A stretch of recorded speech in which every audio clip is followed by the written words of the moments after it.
जय माता की जय भैरवाय नमः। नमस्कार साधको, स्वागत है आपका हमारे इस यूट्यूब चैनल पर। साधको, हम हमारे इस चैनल पर आपके लिए लेकर आते हैं चमत्कारी टोटके, जिनके उपयोग से आप अपने जीवन की समस्याओं को समाधान कर सकते हैं, हल कर सकते हैं, मिटा सकते हैं। साधको, आज हम आपको एक ऐसा टोटका बताएंगे जिसको करके आप अपनी संभोग इच्छा को पूर्ण कर सकते हैं। साधको, इस साधना का नाम है रति कामिनी देवी सम संभोग साधना। एक बार फिर से बोल रहा हूँ, रति कामिनी देवी सम संभोग साधना। ये रति कामिनी देवी शास्त्र की विधि नंबर टोटका नंबर 2 है। एक मैंने अपने चैनल पर पहले ही आपको बता दिया, जिससे काफ़ी लोगों को फायदा हुआ है, और उसकी दूसरी विधि मैं आपको आज बताने जा रहा हूँ। साधको, यह वह साधना है जिसको करके व्यक्ति अपने काम वासना को शांत कर सकता है। साधको, प्राचीन काल में भी इस साधना का प्रचलन काफ़ी था। काम शास्त्र में इसका वर्णन हमें देखने को मिलता है। जब किसी राक्षस की तपस्या भंग करनी होती थी, तब देवताओं द्वारा इसी रति कामनी देवी साधना का प्रयोग से उस राक्षस में कामोत्तेजना जागृत करके उसकी तपस्याओं को भंग किया जाता था। कई राजा महाराजा अपनी तीव्र काम वासना जागृति के लिए भी इस साधना को किया करते थे। इस साधना को प्राचीन काल में आम लोगों को से दूर रखा जाता था, उनको उनका ज्ञान नहीं दिया जाता था। आज भी इस साधना का प्रचलन काफ़ी है। कई अघोर साधु इसका प्रयोग किया करते हैं। कई जानकार लोग इसका प्रयोग करके अपनी काम क्रीड़ा को किया करते हैं। इस साधना को करके आप किसी भी स्त्री या पुरुष को अपने वश में कर सकते हैं एवं उनके मन में काम वासना जागृत कर सकते हैं। चलिए अब हम आपको इसे करने के बारे में बताते हैं। साधकों, ये विधि आप शुक्रवार की रात्रि में कर सकते हैं। इस साधना को करने में आपको कुछ सामग्री लेनी होती है, जो इस प्रकार है, वह मैं आपको बताता हूँ। साधकों, इस साधना में आपको जो सामग्री लेनी है वो इस प्रकार है। मिट्टी के दिए लेने हैं आपको 7, सरसों का तेल लेना है आपको 100 ग्राम, 7 पान के पत्ते, 1 लाल कपड़ा 1 मीटर, 7 कपूर की गोली, 7 मिठाई के पीस। यह सब सामान लेकर आप इस साधना को कर सकते हैं। अब इसे करें कैसे, यह मैं आपको बता रहा हूँ। वीडियो को पूरा सुनिएगा, पूरा देखिएगा, पूरी जानकारी आपको वीडियो के अंदर मिलेगी। साधकों, शुक्रवार की रात में आप किसी भी वृक्ष के नीचे बैठकर या किसी भी एकांत कमरे में बैठकर इसे कर सकते हैं।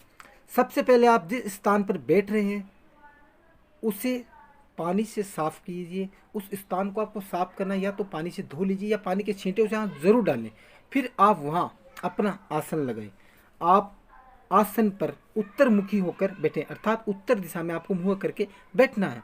फिर आप अपने सामने 7 पान के पत्ते रखें और उन पत्तों को आप गोलाकार चक्र के अंदर रखें।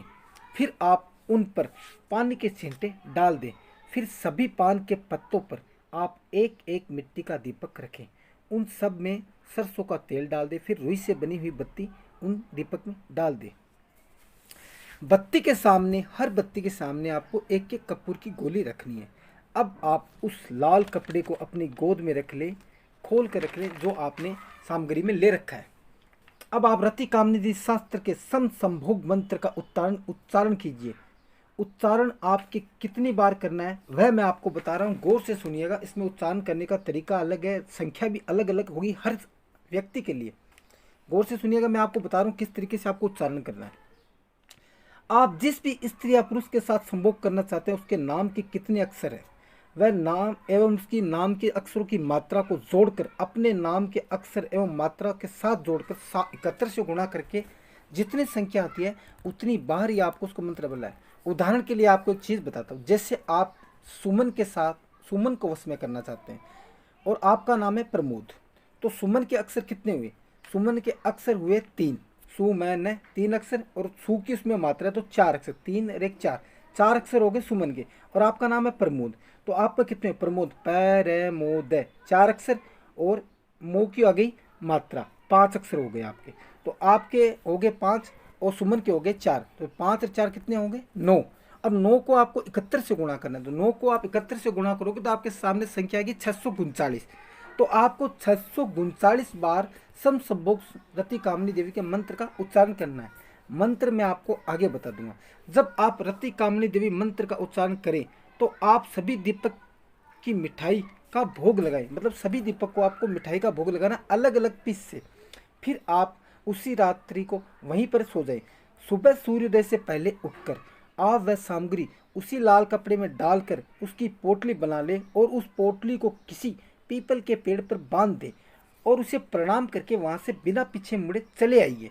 अगले दिन आप सूर्योदय से पहले उसी पीपल के पेड़ के पास जाकर उस पोटली के सामने उसी व्यक्ति के नाम को 7 बार बोले जिसका आपने मंत्र बनाया था। मंत्र देखो इस प्रकार है, मैंने अभी सुमन का बोला था तो मैं आपको सुमन का बता रहा हूँ। ओम ममः संभोगरत कामिनी सुमन करु करु, ओम ममः संभोगरत कामिनी सुमन करु करु, ऐसा वहाँ बोल दें। तीसरे दिन वह स्त्री आपके वश में होगी संभोग के लिए, जिसके साथ आप अपनी काम क्रीड़ा को शांत कर सकते हैं। ये आपके वशीकरण में होगा, वो आपके वश में होगी जब तक चाहे आपके वश में होगी। साधकों, आपको इस साधना में कुछ ध्यान रखने की योग्य बातें वह भी ध्यान रखनी है, वह भी महत्वपूर्ण हिस्सा है इस साधना का, वह भी मैं आपको बता रहा हूँ, तो गौर से सुनिएगा। आप इसे जब भी करें तो आप इसे एकांत में करें, बिना किसी को बताए करें, जब तक आपका काम ना बन जाए ये आप किसी अन्य को ना बताइए। ये ध्यान रखने वाली बात, ये गुप्त ज्ञान विद्याएं होती है।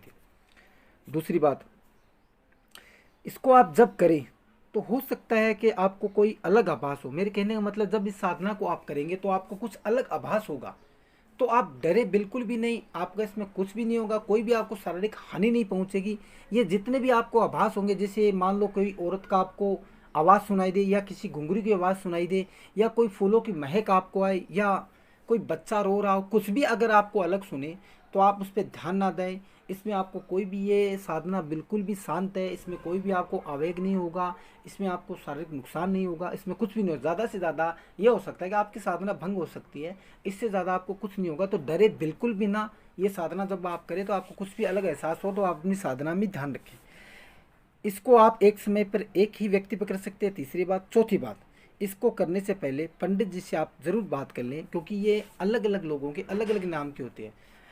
अन्य किसी भी समस्या के समाधान के लिए आप पंडित जी से परामर्श ले सकते हैं। जय माता दी, जय भैरवान में। धन्यवाद साधकों।